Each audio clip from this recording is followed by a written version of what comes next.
Hello friends, आप देख रहे हैं आपका चैनल शेयर बाजार विद आयुष। और बात दोस्तों इस वीडियो में करेंगे SIM biotech pharma lab IPO के डे वन ऑफ सब्सक्रिप्शन के बारे में। वैसे तो देखिए आज 3 आईपीओस खुले हैं, लेकिन सिम बायोटेक को हम अलग सेपरेट वीडियो बना रहे हैं और बाकी जो 2 वीडियोस जो 2 आईपीओस हैं उनका एक ही वीडियो में हम जो अपडेट है आपको मैं दे दूंगा, यानी सब्सक्रिप्शन के ऊपर, और वो अगला वीडियो आपको आता हुआ दिखेगा। तो इस वीडियो में दोस्तों हम सिम बायोटेक फार्मा लैब के ऊपर बात करेंगे कि कितना ये डे वन के अंदर सब्सक्राइब हो पाया है, क्या फुल सब्सक्राइब हो गया ऑन डे वन, या फिर सब्सक्रिप्शन जो है वो फर्स्ट डे आपको कम देखने को मिला है। बिकॉज अभी अपने आप में देखिए आप एक्शन काफ़ी ज़्यादा है ऑलमोस्ट सभी आईपीओस के अंदर। तो वीडियो दोस्तों आप लोग देखिएगा पूरा, कंपनी के बारे में भी इस वीडियो में बात करेंगे। लेकिन उससे पहले अभी तक अगर आपने दोस्तों चैनल को सब्सक्राइब नहीं किया है तो ज़रूर आप लोग चैनल को सबसे पहले सब्सक्राइब कर लीजिएगा। एंड ऑल्सो इंपॉर्टेंट बात है कि देखिए जो भी हम आईपीओ के बारे में बताते हैं ये जस्ट एक एनालिसिस है। अगर आप अप्लाई करते हैं या फिर अवॉइड करते हैं, जो भी करते हैं, कृपया करके एक बार अपने फाइनेंशियल एडवाइजर से कंसल्ट करें, ये बहुत इंपॉर्टेंट है। तो दोस्तों SIM biotech pharma lab IPO जैसे बताया फर्स्ट डे कंप्लीट हो चुका है। अब ये बात ध्यान रखिए, इस आईपीओ के 3 दिन और बचे हुए हैं।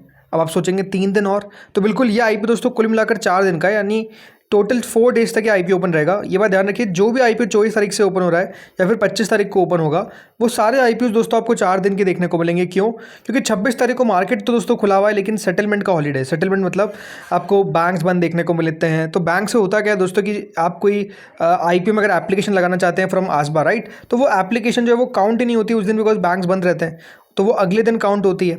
तो इस बात का ध्यान रखिएगा, बाजार ज़रूर ओपन है लेकिन सेटलमेंट का हॉलीडे होने के कारण सब आईपीओस को 4 दिन तक एक्सटेंड कर दिया गया। तो इस बात का ध्यान रखना है आपको कि अभी आपके 3 दिन और बचे हुए हैं, 3 days are still left. Okay, 2 रुपये की दोस्तों इस आईपीओ की फेस वैल्यू है, 988 का प्राइस बैंड है, 15 शेयर का लॉट साइज है, fresh issue plus offer for sale है, दोनों एक्सचेंजेस पे लिस्ट होगा। 90 रुपये का एम्प्लॉयज के लिए डिस्काउंट रखा गया है। कुल मिलाकर 1757 करोड़ का यह आईपीओ है, जिसमें 150 करोड़ का यानी 150 करोड़ का फ्रेश इशू है। बाकी का पूरा एक ओएफएस है जो हमको आता हुआ देखने को मिलने वाला है। दोस्तों इस आईपीओ में एक लॉट में आपको 15 शेयर्स मिल रहे हैं, जिसके लिए आपको 14,820 रुपीज़ पे करने पड़ेंगे। रिटेल में आप चाहे तो मैक्सिमम 13 लॉट तक अप्लाई कर सकते हैं। अब ये बात ध्यान रखिएगा कि रिटेल में अगर आप 13 लॉट लगा रहे हैं तो तभी लगाएं जब रिटेल कैटेगरी अंडर सब्सक्राइब रहती है। अंडर सब्सक्राइब का मतलब क्या है कि अगर दोस्तों रिटेल पोर्शन जो है वो मान लीजिए पूरा 1 टाइम सब्सक्राइब नहीं होता है, तो फिर अगर आप 13 लॉट लगाएंगे तब आपको अगर अलॉटमेंट आएगा, मतलब अलॉटमेंट पक्का ही है उस समय तो, क्योंकि अंडर सब्सक्राइब रह गया है, तो फिर आपको 13 के 13 लॉट मिल जाएंगे। लेकिन अगर मान लीजिए 1 गुना से ऊपर चले गया या फिर 2 गुना हो गया, या फिर आप मानिए कि रिटेल सब्सक्रिप्शन जो है वो 5 गुना हमको आता हुआ देखने को मिल गया, तो अगर कोई 13 लॉट लगा रहा है तो पहली बात तो उसको अलॉटमेंट 1 लॉट का मिलेगा। दूसरी बात, अगर आप 13 लॉट लगा भी रहे हैं तो आपकी पॉसिबिलिटी उतनी है जिसने 1 लॉट लगाया उतनी। यहाँ पर ऐसा नहीं कि 13 लॉट वाले को प्रेफरेंस दिया जाता है, ऐसा कुछ भी नहीं होता है। ज़्यादा शेयर्स चाहिए तो स्मॉल चेन्नई कैटेगरी में आइए, जहाँ पे मिनिमम 14 लॉट्स के लिए आपको अप्लाई करना पड़ेगा। मैक्सिमम यहाँ पर आप 67 लॉट्स तक अप्लाई कर सकते हैं। और फिर आती है अगली कैटेगरी बिग चेन्नई की, जहाँ पर मिनिमम 68 लॉट्स के लिए आपको अप्लाई करना पड़ेगा। 10,07,760 रुपये यहाँ पे आपको कुल मिलाकर देने पड़ेंगे। अब समझते हैं हर एक कैटेगरी को कितना कितना शेयर ऑफर किया गया है। तो कंपनी ने दोस्तों कुल मिलाकर 88,76,517 शेयर या फिर 50% ऑफ द होल इशू जो है वो यहाँ पर दोस्तों दिया है। किसको? QIB को। एग्जैक्ट जो है वो इस साइड 49.91%, जिसमें कंपनी ने 29.94% एंकर से जुटा लिए हैं ऑलरेडी, और जो बचता है 19.96% ये दोस्तों QIB के पास जाता हुआ नजर आता है एक्स एंकर्स।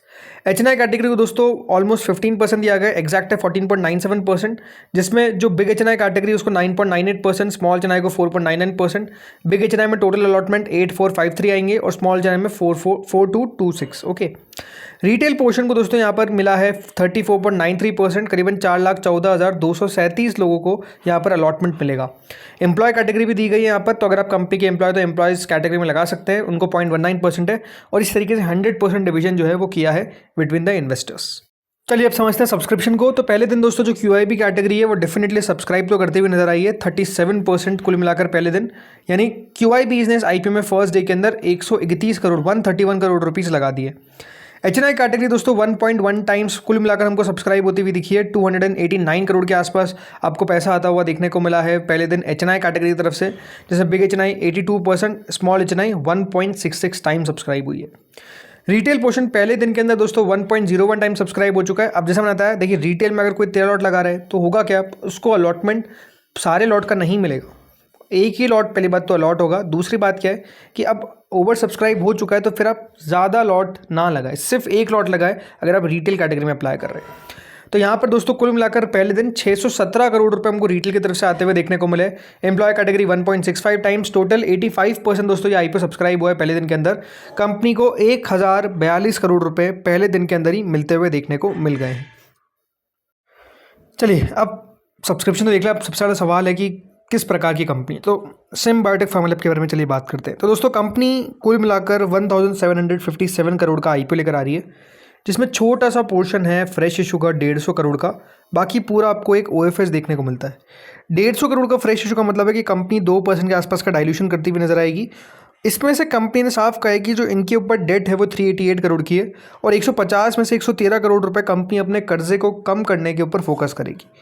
बाकी का जो ओएफएस है दोस्तों 1607 करोड़ का, इसमें 91% जो ओएफएस है वो 2 फंड्स के द्वारा आपको आता हुआ देखने को मिल रहा है। तो उनकी स्टेक 59% से 35% हो जाएगी और 9% जो बाकी का बचता है वो ओएफएस प्रमोटर्स के द्वारा किया जा रहा है। ये इंपॉर्टेंट बात है कि दोस्तों इस कंपनी में प्रमोटर्स की हिस्सेदारी अब 36% से कम होकर सिर्फ 33% रह जाएगी। तो आप कह सकते हैं प्रमोटर्स की स्टेक थोड़ी सी कम ही है। सिम बायोटेक फार्मा लैब अब कंपनी करती क्या है? तो दोस्तों ये कंपनी एक 31 साल 31 ईयर ओल्ड कंपनी है, इंदौर बेस्ड कंपनी है, जिसके पास वर्टिकली इंटीग्रेटेड फार्मा और बायोटेक्नोलॉजी कंपनी है और ये ओनली है India and global manufacture with presence across top 10 corticosteroid and hormone APIs. और ये जो कंपनी है ये बेसिकली इसके अंदर लीडर है जो steroidal hormone active pharmaceutical ingredients जिसको एपीआईज कहते हैं, with global volume almost 38% market share, 24% respectively in FY26। तो ये कंपनी का आपको देखने को मिलता है।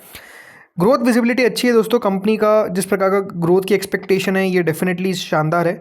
क्यों ऐसा कह रहा हूँ मैं? बिकॉज ये बात ध्यान रखिए, कंपनी ने अभी दोस्तों 31/3/2026 राइट, मतलब 31 मार्च आप कह सकते हैं 1 अप्रैल को कंपनी ने अभी कमीशन किए 2 एडिशनल फैसिलिटीज़ इन मध्य प्रदेश, जिससे होगा क्या, जो कंपनी की अभी करंट फर्मेंटेशन कैपेसिटी है ये दोस्तों आपको डबल होती हुई देखने को मिल जाएगी। अभी करीबन 300 KL के आसपास है, ये बढ़कर 700 KL हो जाएगी।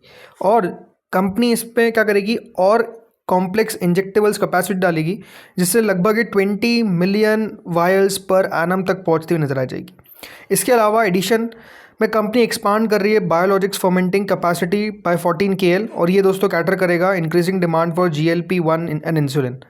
इसके अलावा जो कंपनी के पास और कैपेबिलिटीज़ है इसको और कंपनी लेवरेज करेगी, जिसमें 3 verticals of organic chemistry, biotechnology और कॉम्प्लेक्स इंजेक्टेबल्स के ऊपर कंपनी काम करेगी, ये बताया जा रहा है। और कंपनी क्योंकि एक CDMO भी है तो FY25 में कंपनी ने एक और ग्रोथ एरिया यहाँ पर लॉन्च कर लिया था। तो ये जो कंपनी का आप कह सकते हैं 1000 करोड़ का लगभग इन्वेस्टमेंट हुआ in capex over the last 4 fiscals since FY23। अब उसके जो नतीजे हैं वो दोस्तों आपको आते हुए देखने को मिलेंगे। तो ये आप मान के चलिए कि ग्रोथ सिग्निफिकेंट आने वाली है आने वाले समय के अंदर।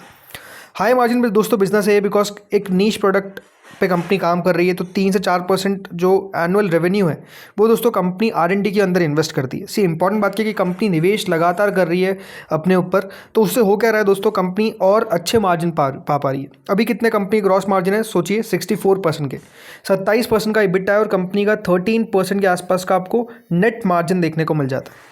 यानी दिखाता है कि कंपनी ने कितना शानदार यहाँ पर अपने मार्जिन से रख रखे। जरूर कंपनी का रिटर्न ऑन इक्विटी थोड़ा सा श्रंक होता हुआ देखने को मिला है टू 11.2% इन FY26, बट उसके पीछे का रीज़न था कि कैपेक्स कंपनी ने अंडरटेक किया था, लेकिन अब एक्सपेक्टेशन है कि वो आपको बढ़कर 18% तक जाता हुआ देखने को मिल सकता है। प्राइसिंग की अगर बात करते हैं दोस्तों, कंपनी लगभग 56 के मल्टीपल पे अपना IPO जो है वो लेकर आ रही है। अब ये आप कह सकते हैं कि थोड़ा सा हाई दिखता है, बट एक बात आप समझिए कि कंपनी की मार्केट कैप 6348 करोड़ की है और जो FY27 के टोटल नंबर्स आपको आते हुए देखने को मिलेंगे वो बहुत अच्छे होने वाले। तो उससे होगा कि कंपनी की जो मल्टीपल है उसमें आपको बहुत बड़ा गिरावट देखने को मिलेगा, यानी कंपनी के मल्टीपल्स और आपको अट्रैक्टिव होते हुए देखने को मिल जाएंगे।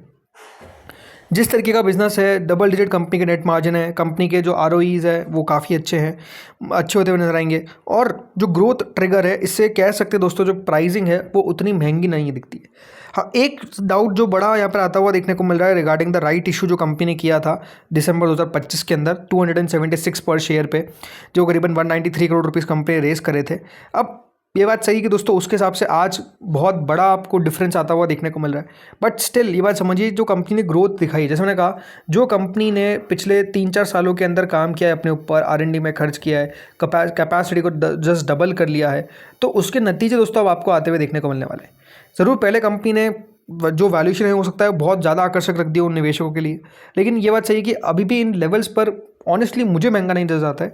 ये है कि आप अगेन खुद की रिसर्च करिए, समझिए, पढ़िए, देन जाकर अप्लाई करिए, बेटर होगा।